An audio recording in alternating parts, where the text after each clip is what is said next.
జై శ్రీరామ. గోవర్ధన పర్వతానికి శ్రీరాముడు దర్శనము చేయిస్తానని హనుమంతుడు వాగ్దానము చేసెను. సముద్రము మీద వారధి నిర్మించాలని శ్రీరాముడు ఆజ్ఞాపించగానే వానరులు అందరూ పెద్ద పెద్ద బండరాళ్లను తీసుకువస్తున్నారు. అయితే హనుమంతుడు మహాబలశాలి, తన వంతుగా గోవర్ధనగిరి పర్వతాన్ని తీసుకువద్దామని వెళ్ళాడు.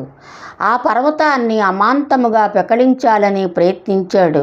కానీ గోవర్ధన పర్వతము కదల్చలేకపోయాడు.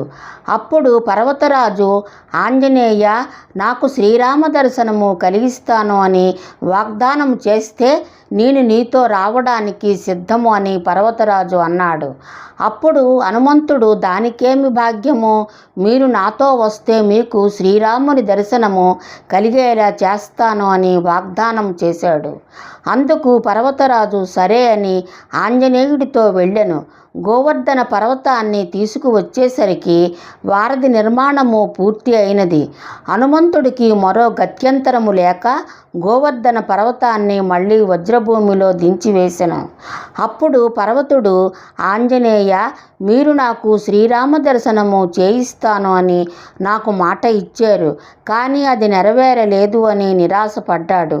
అప్పుడు ఆంజనేయుడు, ఓ పర్వతరాజా, విచారించవద్దు, నేను తక్షణమే శ్రీరాముని వద్దకు వెళ్ళి మొరపెట్టుకుంటాను అని చెప్పాను.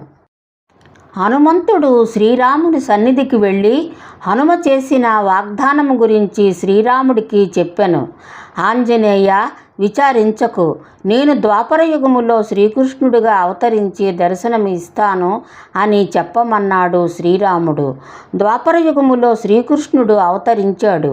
ఒక సందర్భములో వజ్రభూమిలో కుంభవృష్టి వర్షము కురిసింది. అంతా జలమయము అయినది. అప్పుడు శ్రీకృష్ణుడు ప్రజలను కాపాడుటకు గోవర్ధన పర్వతరాజుకు శ్రీరాముడుగా దర్శనము ఇచ్చి ఆ పర్వతాన్ని అమాంతముగా పైకి ఎత్తి తన చిటికెన వేలి మీద 7 రోజులు నిలబెట్టి ప్రజలను రక్షించెను శ్రీకృష్ణుడు. ఈ విధముగా హనుమ పర్వతరాజుకి ఇచ్చిన వాగ్దానము నెరవేర్చుకున్నాడు. అయితే కలియుగాంతము వచ్చేసరికి గోవర్ధన పర్వతము తరిగిపోతుంటుంది. జై శ్రీరామ.